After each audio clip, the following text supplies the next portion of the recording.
Don't hide behind the parity line. Fix parity then. Make it the same. We need to get back to more of a good relationship between the community and the developers, which I think right now is broken. There's a lot of decisions lately with Minecraft that it sort of makes me scratch my head and go, what are they thinking?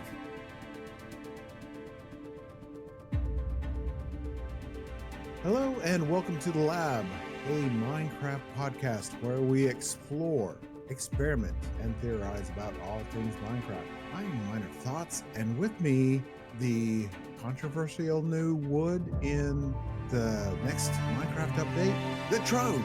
New year, new wood puns, same old miner. Happy New Year, Mr. Minor Thoughts. How are you, my friend? I'm doing good. Happy New Year to you. Happy New Year to our listeners. 2024. Can you believe it? No, that's the short answer. Interestingly enough, also hard to believe that we are up to season 3 of The Lab already. It just seems like yesterday that this was just a mere concept over on the Interrealms podcast, and now we're into our second year of being a standalone thing on the Interrealms network. It's mind-blowing. The Lab just started out as a concept that we just look at snapshots together and comment on them. It kind of evolved into what you're listening today. Became its own thing, and it's just interesting how, you see things start off one way and develop into something else, whether that's for the good or for the bad. Right. The copper bulb. The big controversial change, copper bulb, in the next, whatever it's called, Minecraft update. Yeah, let's chat about that for a little bit, because there are a group of people up in arms over the change that was made with the copper bulb. Controversy, to say the least, between the two things we're going to talk about today. And obviously you want to start with the bulb, but we had an episode that went out last year, and we talked about the crafter. Is it going to be the revolution to redstone, and we had Jurassic's on, and he was very passionate that the copper bulb was going to be the revolution. And then you could argue that Minecraft nerfed it. Jurassic's, we know you're listening to this. Leave it in the comments. Talk to us on Discord. Let us know your current thoughts about the copper bulb, as well as the rest of the community. If you want to weigh in on your thoughts on the copper bulb change, shoot us the email, talk to us on X, and we will be sure to respond. But for those that are listening that perhaps aren't aware of the specifics of what we're about to dive into, would you like to give them a bit of an overview of the change and what that actually means on the bigger picture? Before I begin, I am not an expert redstoner, so I just want to put that out there for anyone that may be listening that knows more about redstone than I do. There is a couple of bigger redstone YouTubers, Crafty Masterman, and Purplers, that did videos explaining this change. So if you want to watch them, that they explain in detail.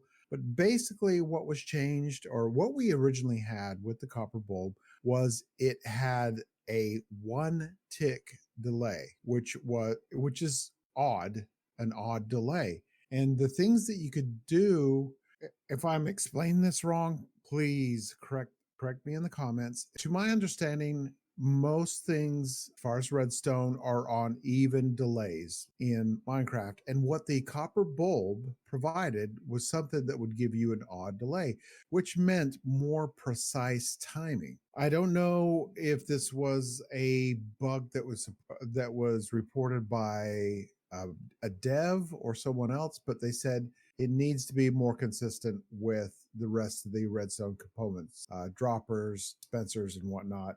So what they did in the next snapshot is changed it to a 0 tick delay, which is, you're back to even delays. So yeah, there were a bunch of redstoners that were upset with that, and still upset with that, pushing for this to be reverted to the original state. They said its original state was perfect. It was like a godsend. And that's what I gather from this whole controversy. The thing that confuses me is when it came out on Twitter or X or whatever it's called, King B Dogs confirmed the original way the copper bulb worked was by design. It was intentional. Yes. And then they go and flick it. And you're going to have to help me. Someone put a video out very recently that I think you retweeted and said it was very succinct and really summed up what it's all about. And I watched that video, and I apologize. I cannot remember the name of the video maker. It is Crafty Master. It was? Okay, thank you. Yes, it was really good.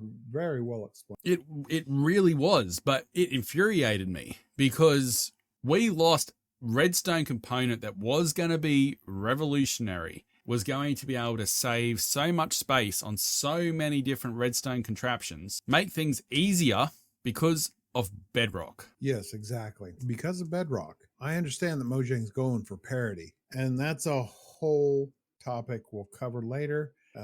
Parity issues. We had mentioned it before, but yeah, parity.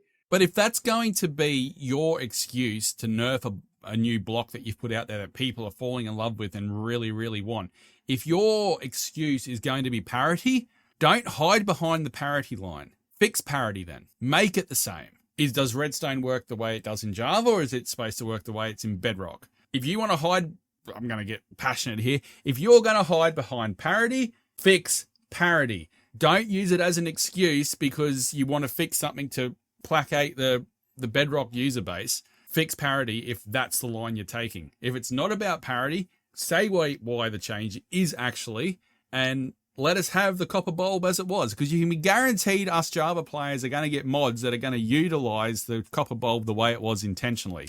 You can bet your bottom dollar on that one. People and Mojang should just accept that there are going to be two different versions. There's going to be differences. Let's not try to bring everything into parity.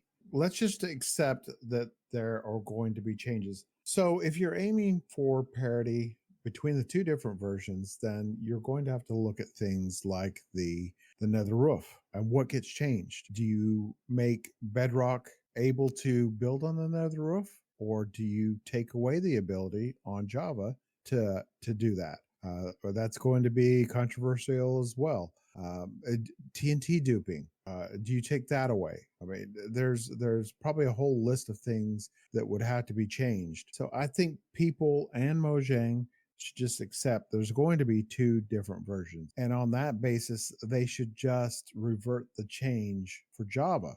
You've already got redstone in Bedrock that operates differently between the two different versions of the game. Different things, as you've said, that work differently across the two things. When I played Bedrock for the first time, I thought, oh, I'm safe here walking across ice because nothing will spawn on the ice. Next minute, I was surrounded by mobs everywhere. You know, things work differently. The player base knows that things work differently. That's what fires all the conversations between, the Java versus Bedrock societies, and whatnot. Why does this one block have to be treated differently? Why does it have to be on parity when other things don't need to be on parity, especially when you've got redstone itself with inconsistencies between the two versions? I don't understand why you would change this one when everyone was singing the praises of how good this thing was, and all of a sudden it gets nerfed. I don't quite get the thinking, especially when one of the devs come out and said, hey, actually, this is how it's designed. This is by intent, how it works, and then changes? Yeah. I don't get it. And to be fair, there's a lot of decisions lately with Minecraft that it sort of makes me scratch my head and go, what are they thinking? Where is it going? Where is it leading? What have they got in mind here? Because now, I've only been playing since, the very tail end of 2019, early 2020. So I'm a baby in this world. But even I feel a different vibe between Minecraft then and Minecraft now. And it's just, I know that's sort of a tangent. And maybe that's something we need to do on another podcast is old school versus new school Minecraft. But yeah, I don't know. I don't get this decision with the bulb. Like, I agreed with Jurassic's in the podcast we did last year that it was a bulb. It was a block that was going to change things, and it was amazing. Now I would love to know what his thoughts are. Exactly. And Crafty, if you happen to listen to this, I know I gave you a hard time on Twitter said things like they're probably not going to change it. But at the same time, I don't think just complaining about it, just, people pestering Mojang to change it, revert the change, that's not going to work.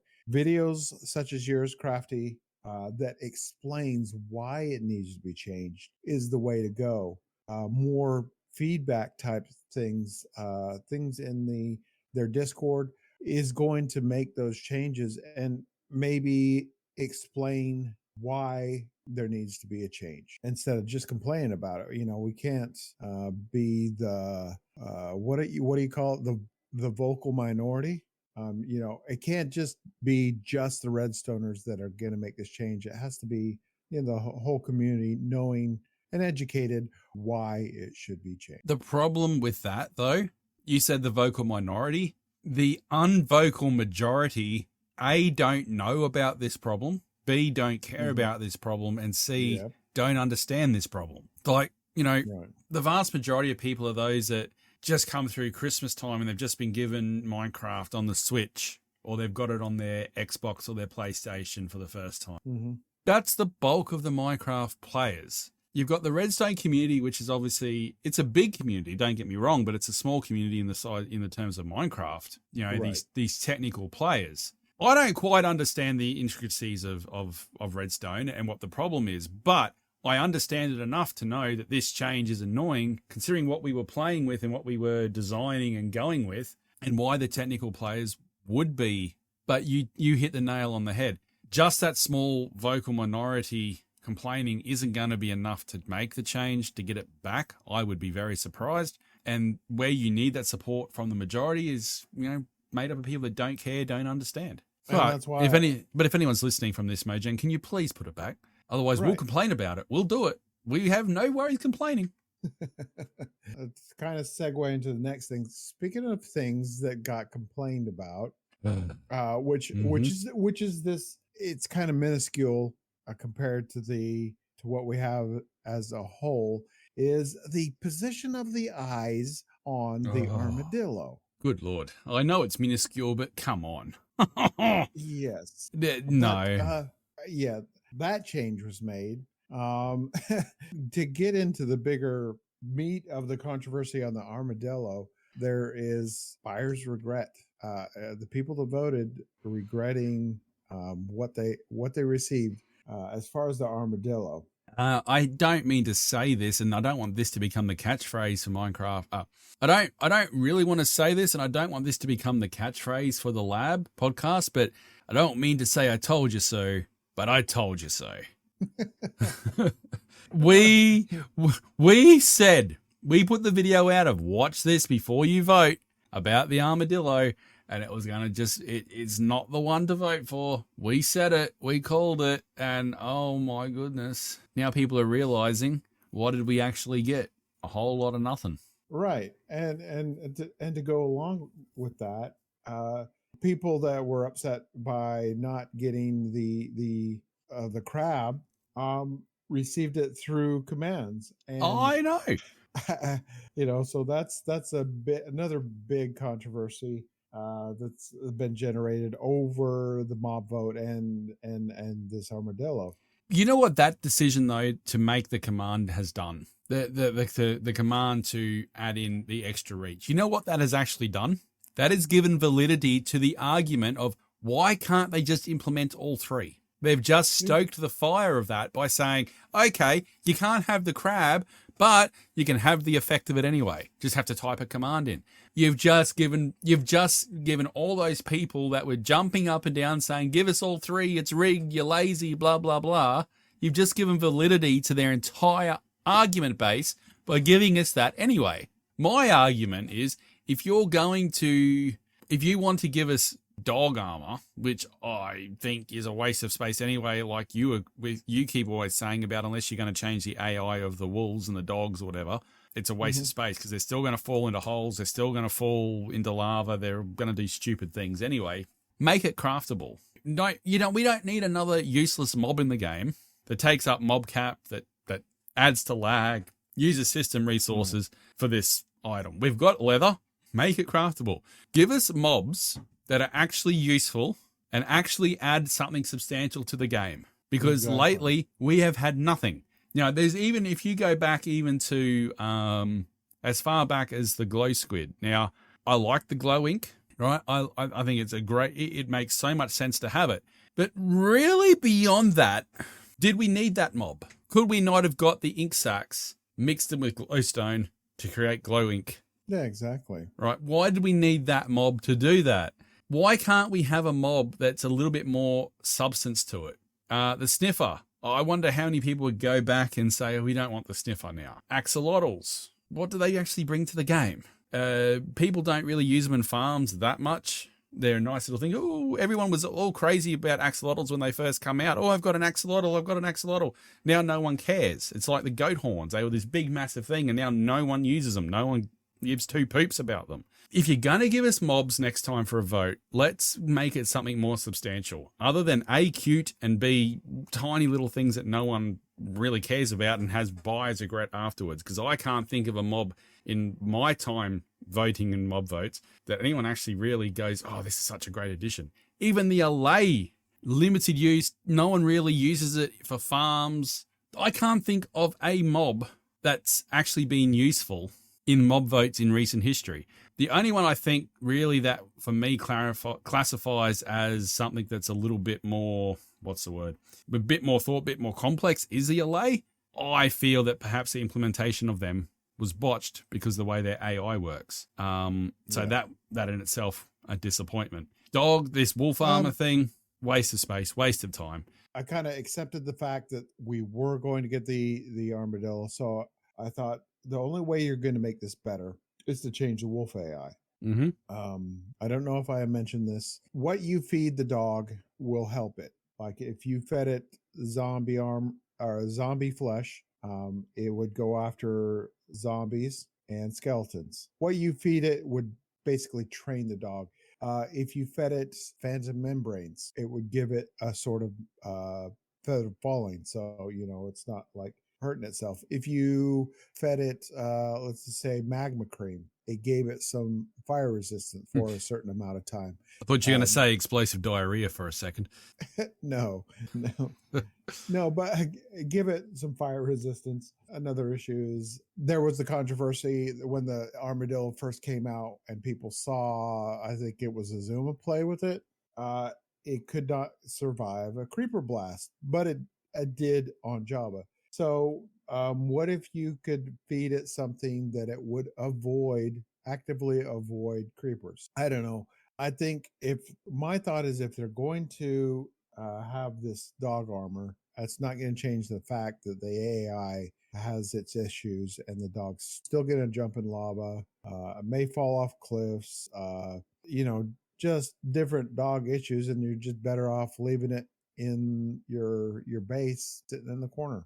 The other thing that I've got, now correct me if I'm wrong, the way you get this thing, to get the dog armor, is you find an armadillo, it goes into a ball, you brush it with a copper brush, which gives you the scoots, which you then transform into the armor. Is that correct? Yes. Okay, so my question to you then, and to the community as a whole, so please let me know in the comments below or via email or over us on Twitter, how would a new player picking up the game for the first time instinctively know that is how you get dog armor? How?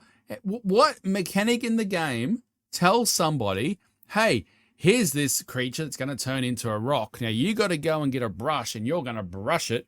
And what it drops when you brush it is what you're going to form. Now, I don't know of any animal in the real world where you can go and brush it and get something other than my dog in summertime when he molts and I get basically a Persian rug every 2 weeks off him. They keep introducing things to the game that is not intuitive. So someone that's fresh to the game, how on earth would they know you, A, to get dog armor, but B, that's how you do it? Because it's the most insane way. It's the same with the frog lights. Who in their right mind would think I'm going to feed this frog slime or magma or whatever they eat, and what they poop out is going to be a light source block? How does anyone think that? I think Yeah, this may be coming back into the direction of Minecraft that we mentioned before. We may revisit in a future podcast. It's just not intuitive. They keep adding things in here, which is great if you're keeping up to it, like us as like small content creators.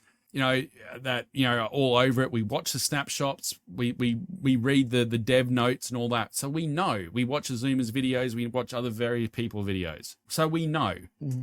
But a kid picking the game up tomorrow for the first time, when it's released, how do they know? Exactly. And therein lies yet another controversy on the way this is obtained. The parity difference between the amount of scoots you get on Bedrock versus you got 4 brushes, regular durability on a brush, 4 brushes, you got 4 scoots on Java, and then your brush will break. You get 5, enough for the dog armor on Bedrock. So no, that's it. I'm going to make a video on the need to, Bedrock. We need a parity. We need parity. The two must be the same. We've got to have parity. I'm sorry. The copper bulb is proof. We need to have parity. Change the dog armor situation, please, Mojang. Thank you. Yeah. Just us complaining about it, or the community complaining about it, I think that's what's turned Mojang off from addressing it vocally. And then we get this next snapshot, and it's either changed or it's not. We just have to accept that. Just simply complaining about it is not going to get things changed. It's going to take people being educated about the changes, people providing feedback, doing videos, things of that nature. So, we need to get back to more of a good relationship between the community and the developers, which I think right now is broken. So that's why there's so much controversy. You're right. The relationship between community and developers is definitely broken, but it doesn't help when they make stupid decisions that make no sense, like the copper bulb. I think it'd go a long way if they went back to listening to the community a little bit with something like that. And when you're making a decision that has, you backtrack a decision. You don't change a thing. You backtrack a decision. It doesn't help foster that relationship. So maybe that's where they need to go. Just find the middle ground again, or explain to us why it wasn't made just to keep Bedrock happy. Explain that better, or why there can't just be two different versions, 2 different applications. Let us know your thoughts. We really, this year, 2024, we really want to engage with you more, community. If you're listening to this, please leave us a comment. Catch us over on X at MC_lab. Send us an email, minecraftlabpodcast@gmail.com, or, find us on the website, interrealmssmp.com. Go toward the top, click connect, and you can find us. Yeah, there's many, many different ways. We want to talk to you more, get engaged with you more. Let us know your thoughts on these changes. And we plan on doing more feedback episodes and letting you know what kind of feedback we got on these episodes. Ooh, I've got some exciting new things to blow up this year.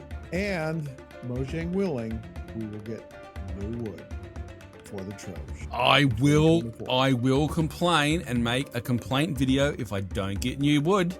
We need to have new wood, please. I'm begging. So we will catch you in the next one. This has been awesome. Happy New Year. Going to be an awesome year. And we will talk to you in the next one. Goodbye, all.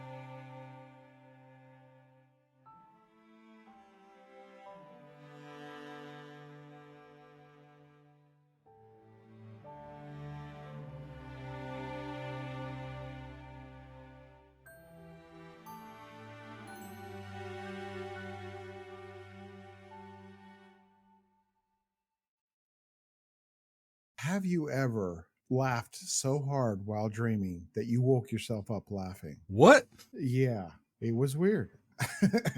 It sounds weird. I woke up laughing. I was in 7 Days to Die, and for some reason, I was stringing a rubber band from one pole to another. As you do. And for some reason, the McElroys from Adventure Zone were there. Of course they were, right? One of them saw what I was doing, grabbed the middle of the rubber band and started stretching it. The other group, the other, brothers and the father were in the middle. And he's like, watch this, let go of the rubber band and trip the other two or the other three. Yeah. And I just lost it in the dream watching this happen. I woke myself up from the dream laughing. Wow comes to mind. I started laughing in the dream, and then next thing I know, I'm waking up laughing, got a big old grin on my face.